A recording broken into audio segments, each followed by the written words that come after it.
오늘 아침 우리에게 주시는 하나님 말씀은 열왕기상 18장 1절로 15절까지의 말씀입니다. 열왕기상 18장 1절로 15절까지의 말씀을 봉독하겠습니다. 많은 날이 지나고 제3년에 여호와의 말씀이 엘리야에게 임하여 이르시되 너는 가서 아합에게 보이라. 내가 비를 지면에 내리리라. 엘리야가 아합에게 보이려고 가니 그때에 사마리아의 기근이 심하였더라. 아합이 왕궁 맡은 자 오바댜를 불렀으니 이 오바댜는 여호와를 지극히 경외하는 자라. 이세벨이 여호와의 선지자들을 멸할 때에 오바댜가 선지자 100명을 가지고 50명씩 굴에 숨기고 떡과 물을 먹였더라. 아합이 오바댜에게 이르되 이 땅의 모든 물 근원과 모든 내로 가자. 혹시 꼴을 얻으리라. 그리하면 말과 노새를 살리리니 짐승을 다 잃지 않게 되리라 하고 두 사람이 두루 다닐 땅을 나누어 아합은 홀로 이 길로 가고 오바댜는 홀로 저 길로 가니라. 오바댜가 길에 있을 때에 엘리야가 그를 만난지라. 그가 알아보고 엎드려 말하되 내 주 엘리야여 당신이시니까. 그가 그에게 대답하되 그러하다. 가서 내 주에게 말하기를 엘리야가 여기 있다 하라. 이르되 내가 무슨 죄를 범하였기에 당신이 당신의 종을 아합의 손에 넘겨 죽이게 하려 하시나이까. 당신의 하나님 여호와께서 살아계심을 두고 맹세하노니 내 주께서 사람을 보내어 당신을 찾지 아니한 족속이나 나라가 없었는데 그들이 말하기를 엘리야가 없다 하면 그 나라와 그 족속으로 당신을 보지 못하였다는 맹세를 하게 하였거늘 이제 당신의 말씀이 가서 내 주에게 말하기를 엘리야가 여기 있다 하라 하시나 내가 당신을 떠나간 후에 여호와의 영이 내가 알지 못하는 곳으로 당신을 이끌어 가시리니 내가 가서 아합에게 말하였다가 그가 당신을 찾지 못하면 내가 죽임을 당하리이다. 당신의 종은 어려서부터 여호와를 경외하는 자라. 이세벨이 여호와의 선지자들을 죽일 때에 내가 여호와의 선지자 중 100명을 50명씩 굴에 숨기고 떡과 물로 먹인 일이 내 주에게 들리지 아니하였나이까. 이제 당신의 말씀이 가서 내 주에게 말하기를 엘리야가 여기 있다 하라 하시니 그리하면 그가 나를 죽이리이다. 엘리야가 이르되 내가 섬기는 만군의 여호와께서 살아계심을 두고 맹세하노니 내가 오늘 아합에게 보이리라. 아멘. 자, 열왕기상 18장의 말씀으로 이제 넘어와서 이제 하나님께서 엘리야를 통해서 다시금 북이스라엘에게 내렸던 그 재앙, 비가 내리지 아니하고 이슬도 내리지 않는 그 가뭄의 그 재앙을 이제 거두시면서 이제 3년 만에 비를 내리시겠다 하시면서 아합에게 가서 이것을 전하라고 이제 하나님께서 엘리야에게 말씀하십니다. 그래서 이제 엘리야가 바로 아합의 왕궁을 맡은 자 오바댜를 만나서 아합을 만날 수 있도록 아합에게 내가 여기 있다고 말해라 라고 하는 그런 이제 장면들의 이야기가 오늘 본문의 말씀입니다. 자, 우리는 그 앞에 17장의 말씀에서 이제 엘리야 선지자가 등장을 합니다. 그런데 엘리야 선지자가 등장한 이때가 북왕국 이스라엘의 아합 왕 때다라는 것을 어제 우리가 함께 말씀을 나누었습니다. 자, 이 아합 왕은 북왕국 이스라엘의 7번째 왕입니다. 자, 제가 이 열왕기상을 우리가 쭉 묵상해 가면서 남왕국 왕들에 대해서, 북왕국 왕들에 대해서 계속해서 반복해서 또 말씀을 드리고 또 말씀을 드리고 계속해서 반복해서 말씀을 드릴 겁니다. 왜냐하면 그렇게 해서 북이스라엘과 남왕국 유다의 왕들의 이름들이 좀 익숙해지고 그들 안에 어떤 일들이 중요한 사건들이 벌어졌는가라고 하는 것들을 좀 기억하면서 그 시대에 어떤 선지자들이 활동했는가라고 하는 것들을 우리가 익숙하게 알아가면, 왜냐하면 바로 그 분열왕국 시대에 북왕국 이스라엘, 남왕국 유다가 계속해서 나라가 이어지다가 북왕국이 멸망하고 또 남왕국이 멸망할 때까지 이 분열왕국 시대에 많은 선지자들이 활동을 했기 때문입니다. 그래서 구약성경을 이해할 때 구약성경에 있어서 이사야 선지자부터 말라기 선지자까지 17명의 그 선지서들의 이야기가 바로 이 분열왕국 시대에 그 선지자들이 활동했던 거다라는 것으로 우리가 이제 내용을 이해하다 보면 이스라엘의 역사가 우리의 마음속에 익숙해지면 구약 성경은 매우 마음 가운데 은혜롭게 읽을 수 있는, 어렵지 않게 이 구약 성경을 우리가 읽어갈 수 있기 때문에 이 열왕기서를 우리가 읽어갈 때는 왕들의 이야기를 계속 제가 거듭해서 말씀을 드리면서 여러분들이 그 말씀들이 좀 더 편하게 또 많이 익숙해지는 그런 말씀을 그렇게 경청할 수 있기를 간절히 바랍니다. 자, 북왕국 이스라엘에는 19명의 왕이 있고 남왕국 유다는 20명의 왕이 있습니다. 북왕국 이스라엘은 19명의 왕으로서 맨 마지막 호세아 왕 때 바로 그 북쪽에 있는 아수르에 의해서 주전 722년에 멸망을 합니다. 남왕국 유다는 20명의 왕이 통치하는데 20번째 왕인 시드기야 왕 때 주전 586년에 바벨론에 의해서 멸망을 당합니다. 자, 이렇게 멸망당할 때까지 많은 왕들이 이어지지만 북왕국 이스라엘의 왕들은 19명의 왕이 있지만 왕조가 9왕조가 세워질 만큼, 그러니까 8번의 쿠데타에 의해서 왕조가 바뀌면서 전체 9개의 왕조가 들어선다 하는 말씀도 제가 여러 차례 말씀을 드렸습니다. 자, 지금 엘리야가 활동하는 이런 시대, 바로 아합 왕 시대라고 말씀을 드렸는데 다시 한번 간단하게 좀 정리하고 오늘 본문을 살펴보면, 자, 북왕국 이스라엘은 여로보암이 하나님께서 10지파를 떼주면서 북왕국 이스라엘이 시작이 됩니다. 하지만 여로보암은 하나님 앞에 악을 행하고 여호와 보시기에 그는 많은 우상 숭배의 죄에 빠지면서 여로보암과 그의 아들 나답, 이렇게 2명의 왕이 있고 난 다음에 쿠데타에 의해서 여로보암 왕조는 끝납니다. 그리고 세 번째 왕이 된 사람이 바아사.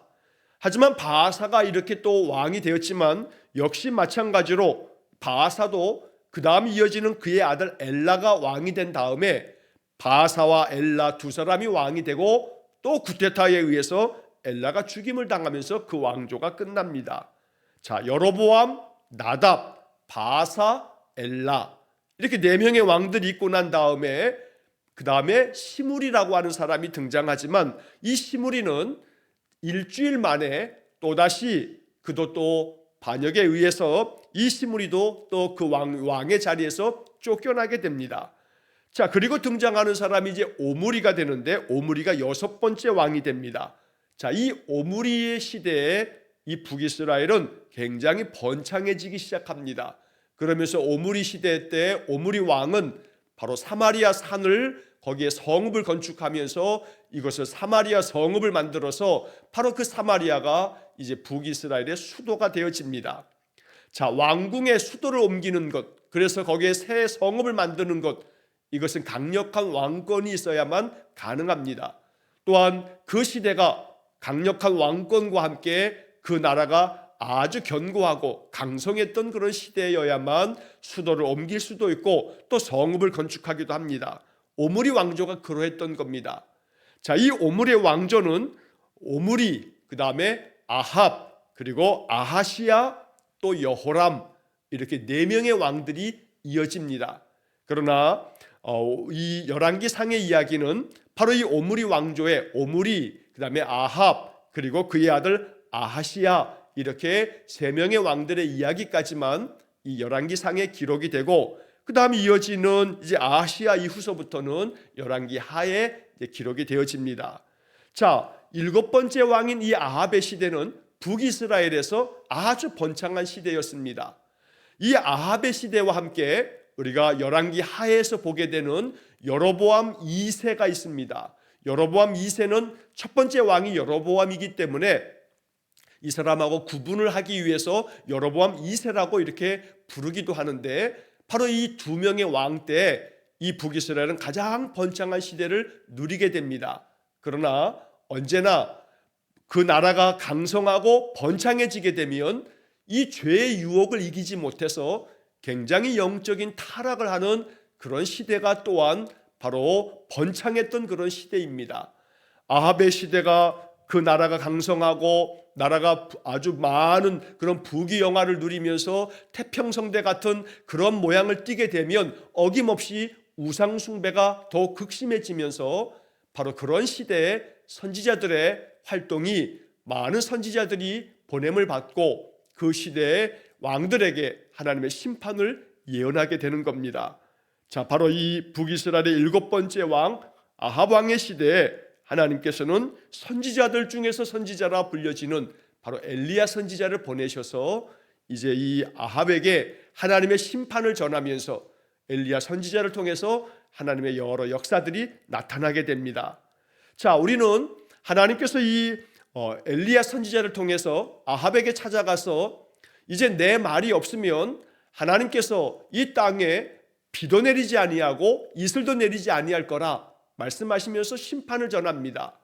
그로 인해서 이제 이 아합이 엘리야를 죽이겠다는 그런 마음이 기세등등하면서 하나님은 아합에게, 이 엘리야에게 요단강 저 그리 시내가에 숨으라고 말씀합니다.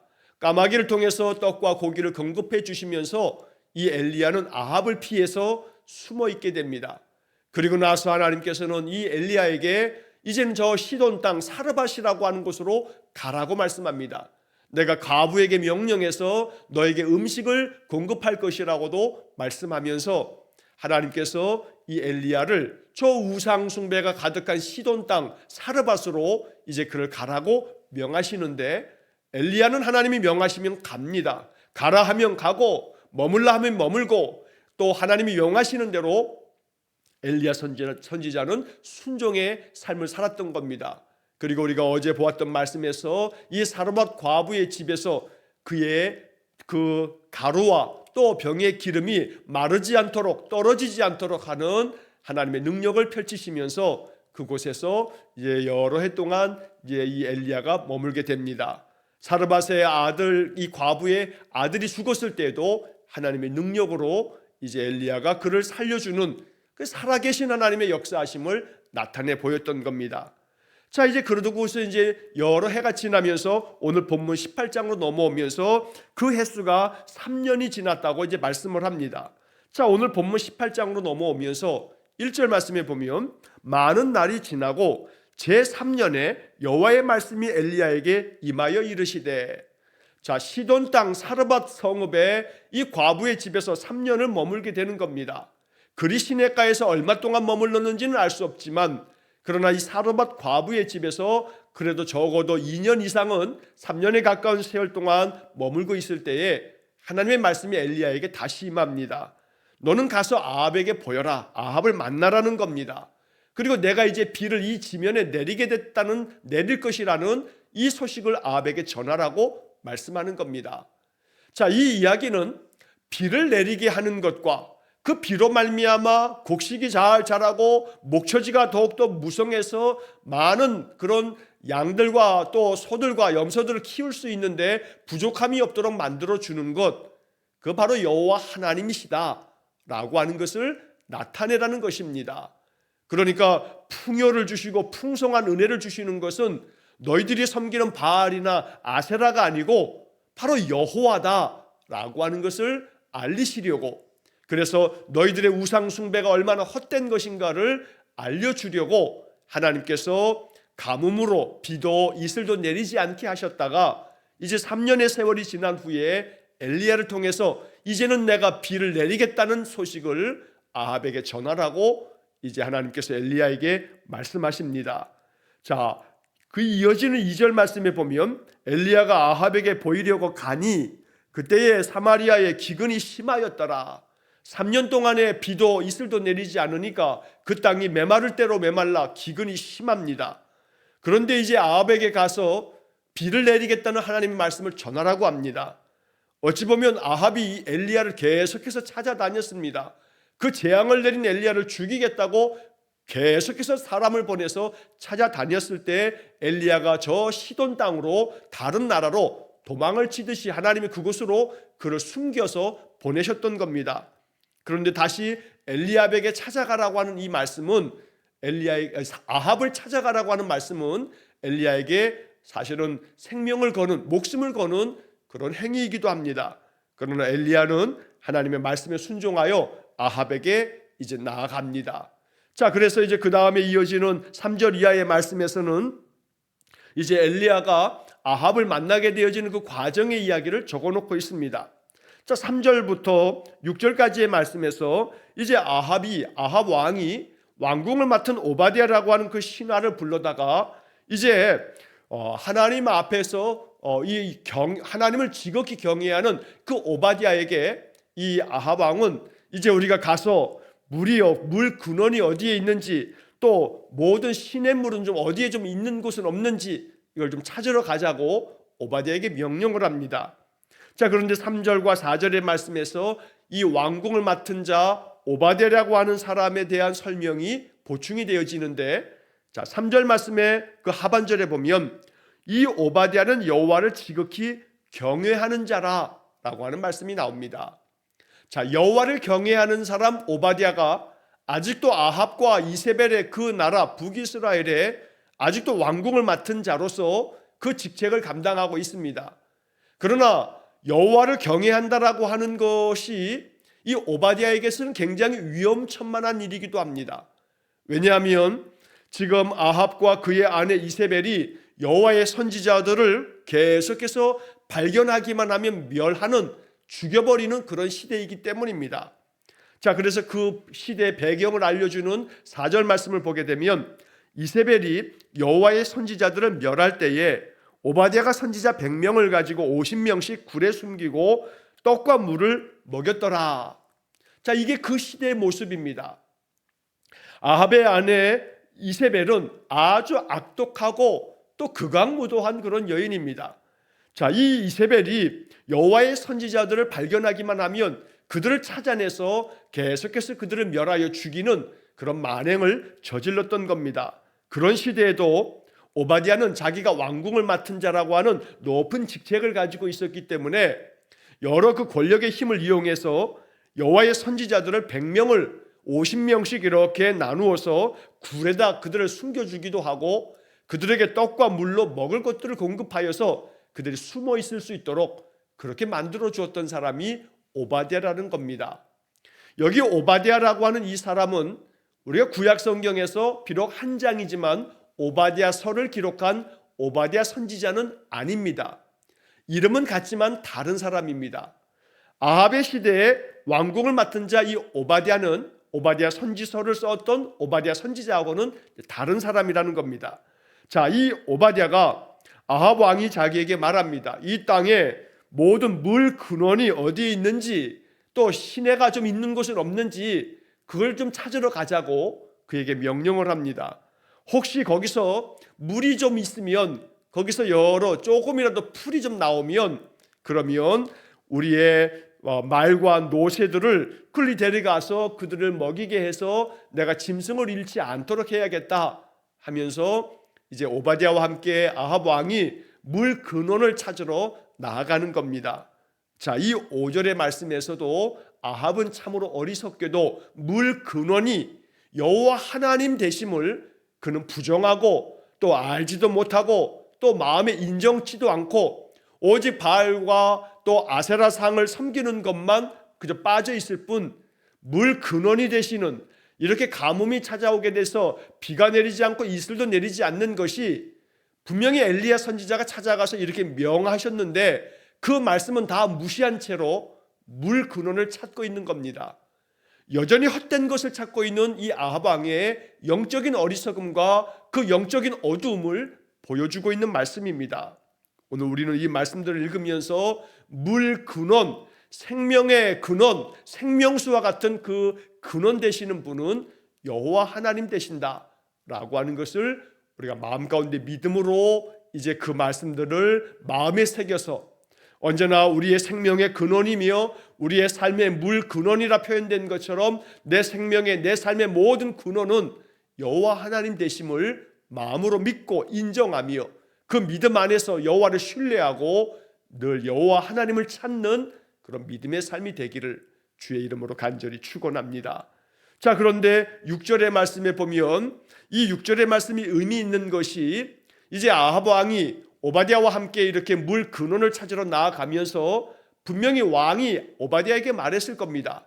나는 사람들을 이끌고 이쪽 길로 갈 테니 너는 사람들과 함께 저쪽 길로 가라 하고 분명히 그렇게 명령을 내렸을 겁니다. 그래서 아합과 오바댜가 다른 길로 지금 가게 됩니다. 자, 여기서 우리는 이것이 하나님의 섭리라는 것을 깨닫게 됩니다. 하나님께서 오바댜를 엘리야를 만나게끔 하려고 아합으로 하여금 오바댜와 아합이 이제 다른 길을 나누어서 물을 찾으러 나아가고 있다는 겁니다. 그래서 이 오바댜가 엘리야 선지자를 길에서 만나게 되고 엘리야 선지자를 통해서 하나님 말씀을 전하여 듣고 이 엘리야 선지자를 통해서 이 오바댜가 이제 그 중간에 아합을 만나게 하는 역할을 하면서 하나님의 선지자들을 돕는 이 하나님을 지극히 경외하는 오바댜를 사용하시는 그런 장면을 우리가 보게 되는 겁니다. 언제나 여호와를 경외하는 삶을 살고 또 하나님의 뜻 가운데서 살아갔던 바로 이 오바댜는 하나님 앞에 이렇게 아름답게 쓰임받는 그런 역할로 길게 내용이 기록되어지는 겁니다. 우리의 인생의 삶이 그와 같이 하나님 앞에 쓰임받는 인생이 되기를 간절히 원합니다. 오바댜처럼 여호와를 지극히 경외하는 삶이 되어지기를 또한 원합니다. 그리할 때 하나님께서 오바댜로 하여금 엘리야 선지자를 만나게 할 뿐만 아니라 그를 통해서 이제 하나님의 명령을 받기도 하고 그 명령의 순종함을 통해서 오늘 이 성경의 이야기에서 오바댜라고 하는 사람이 순종의 사람이며 여호와를 경외하는 사람으로 아름다운 신앙의 인물로 이렇게 역사 속에 기록이 되어지는 그런 영광을 얻게 되는 것입니다. 이 열왕기서 역사 가운데서 한 사람 한 사람의 그 등장하는 이름들에 과연 어떠한 가치를 갖는지, 그들이 자신의 그 이름이 기록될 만큼 그들의 삶이 어떤 모양으로 평가를 받는지를 우리가 주목해 봐야 합니다.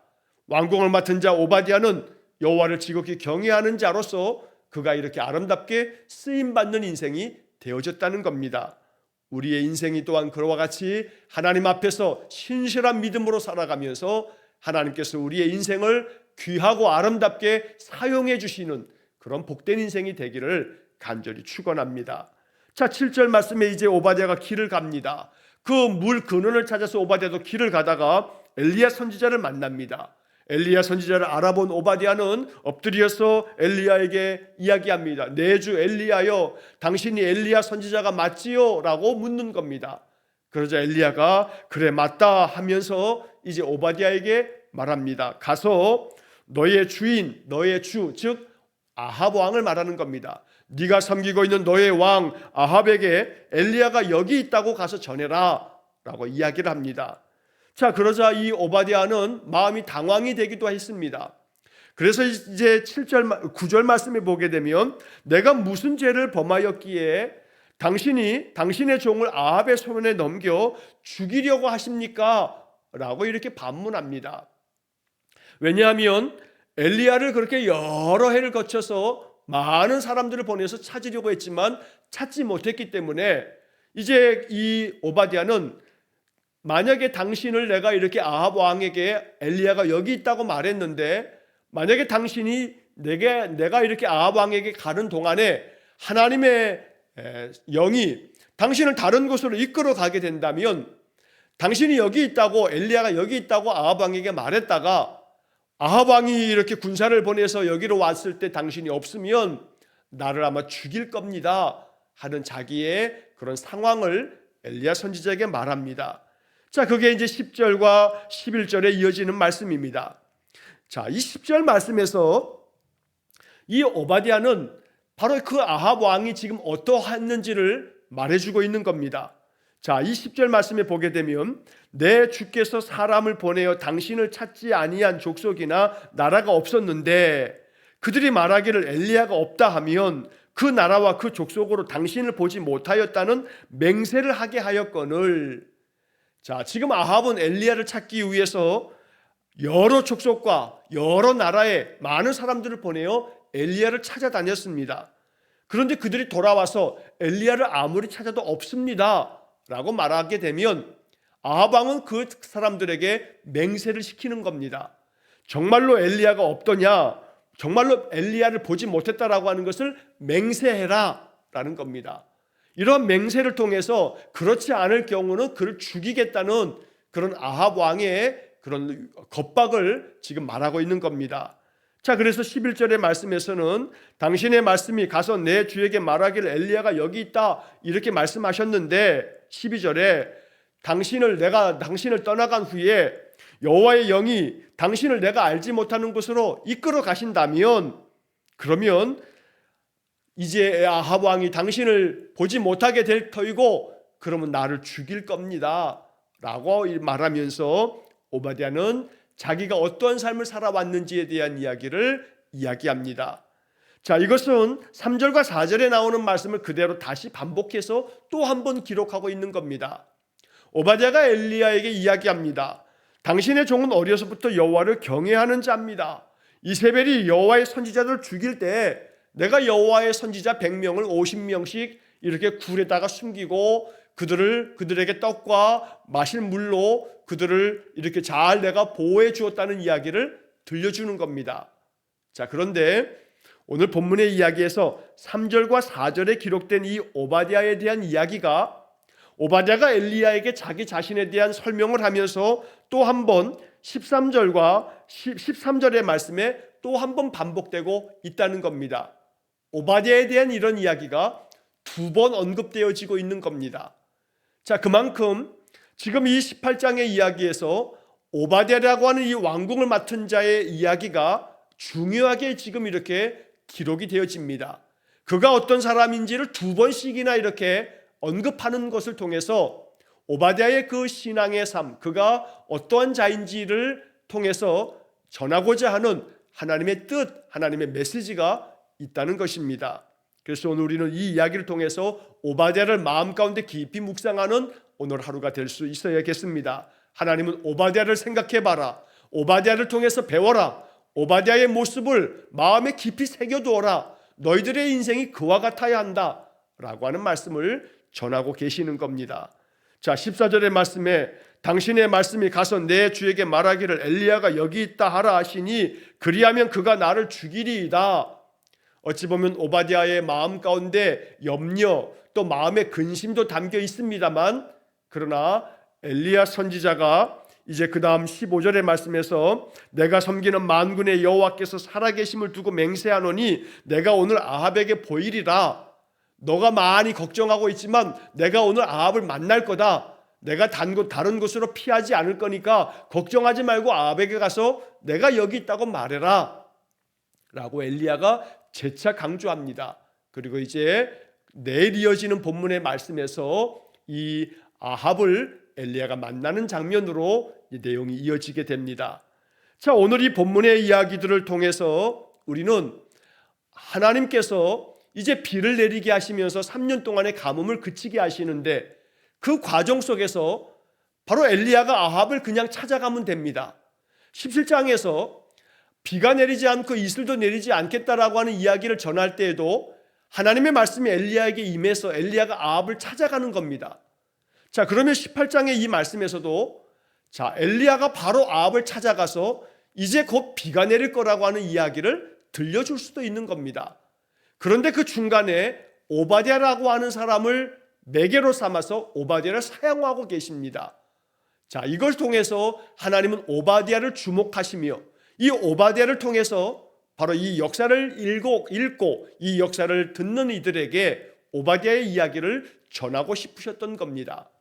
그래서 오늘 우리는 이 본문 1절부터 15절까지의 말씀을 통해서 여호와를 지극히 경외하는 자, 또한 선지자들이 고통을 당하고 죽임을 당하는 시대에도 그들을 지켜주고 보호해주는 그러한 삶을 살았던 그런 오바댜, 그래서 여호와를 경외하는 그 신앙이 그의 삶의 자리에서도 하나님의 선지자들을 숨겨줄 만큼 어찌 보면 자기가 이것이 발각이 되면 죽을 수도 있는 그런 위험천만한 일을 감수하면서까지 헌신적으로 여호와를 진심으로 섬겼던 신앙과 삶이 일치되어지고 신앙과 그 신앙의 믿음이 삶을 통해서 그렇게 아름답게 나타나고 있는 오바댜의 모습을 배워야겠다는 것입니다. 이것을 통해서 하나님께서 오바댜를 사용하시는 이런 모습이 오늘 우리의 마음 가운데 깊은 깨달음이 되어서 나도 여호와를 지극히 섬기는 자로 여호와를 경외하는 자라 평가를 받고 또 하나님께서 나를 사용하셔서 하나님의 역사를 펼쳐 가실 때 나를 도구 삼아 주시기를 기도하면서 우리가 이 아침을 맞이할 때에 하나님께서 우리를 통해서 놀라운 역사들을 펼쳐 가실 줄로 믿습니다. 하나님, 내가 여기 있습니다. 나를 사용해 주십시오. 내가 여호와를 진심으로 경외하는 삶을 살면서 하나님께 쓰임받는 도구가 되기 원합니다. 이렇게 늘 하나님 앞에 아름답게 나의 삶을 헌신하며 내가 하나님 앞에 쓰임받는 그런 믿음의 삶이 되어지기를 기도할 때에 하나님께서 우리에게 놀라운 역사를 일으키실 줄로 믿습니다. 그러한 인생의 삶이 되어지기를 주의 이름으로 간절히 축원합니다. 자, 기도하고 축도하고 마칠 텐데 한 가지 안내 말씀 또 양해의 말씀을 드립니다. 자, 오늘 수요 예배는 오늘 하루는 좀 쉬도록 하겠습니다. 제가 어제 오늘 또 내일 모레 사흘 동안에 금요일까지 저녁마다 6시부터 10시까지 법무부에서 이렇게 진행하는 다문화 사회 전문가 이수 교육이 좀 있습니다. 줌을 통해서 저녁마다 한 4시간씩 화요일부터 금요일까지 교육을 받는 과정이 있어서 오늘 저녁에 수요 예배는 오늘 한 주 좀 쉬게 되어지니까 양해해 주시기 바라고, 내일 아침 새벽 기도에도 제가 인도하지는 못할 것 같아서 내일 하루는 여러분 개인적으로 묵상하시고 또 아침 기도와 또 통독은 그 시간에 그대로 올려드립니다만 내일 하루 새벽 예배를 인도하지 않는 것도 또 그렇게 양해해 주시기 바랍니다. 저희 아들 녀석이 내일 대학 입학 입시 면접을 치르게 되는데 아침 일찍이 진행이 돼서 그래서 제가 부득이 아이를 데리고 갔다 와야 돼서 그래서 내일 아침 새벽 기도에 인도를 하지 못하게 됨을 여러분 양해해 주시기를 바랍니다. 함께 기도하겠습니다. 사랑과 자비가 풍성하신 하나님, 언제나 우리의 삶 속에서 늘 여호와의 말씀대로 순종하는 삶을 살기 원합니다. 오늘 아합 왕의 시대에 3년 동안의 가뭄을 이제 하나님께서 거두시면서 엘리야를 아합에게 보내는 과정에서 하나님을 지극히 경외하는 오바댜를 통해서 이 일들을 이루어 가시는 것을 볼 때 오직 여호와를 경외하며 여호와 앞에 헌신적인 그 신앙과 삶이 신실한 사람을 통해서 하나님의 역사를 펼쳐가는 것들을 보게 됩니다. 오늘 오바댜를 마음에 묵상하면서 우리의 인생이 그와 같이 여호와를 진심으로 경외하고 하나님 앞에 쓰임받는 그런 인생이 되어지기를 간절히 원합니다. 주님, 우리에게 줬던 믿음의 은사를 충만하게 부으사 우리의 신앙이 우리의 삶을 통해서 아름답게 펼쳐지며 또 헌신하는 그런 믿음이 되어서 하나님 나라를 세워감이 우리가 아름다운 도구 되어지기를 원하오니 주여 우리를 사용하여 주옵소서. 오늘도 한날의 모든 삶을 주님께 의탁하오며 예수님 거룩하신 이름으로 기도하옵나이다. 아멘. 우리 구주 예수 그리스도의 은혜와 하나님 아버지의 극진하신 사랑과 성령의 교통하심이 날마다 주의 말씀 따라 순종하여 여호와를 경외하는 자라 그렇게 생명책에 기록되어질 뿐 아니라 하나님 말씀에 순종하여 하나님의 뜻을 이루는 선한 도구 되어지기를 간절히 소망하며 기도하는 머리 숙인 귀한 성도들 위해와 저들 가정과 온 가족들 위해 영원토록 함께 하시길 축원하옵나이다. 아멘.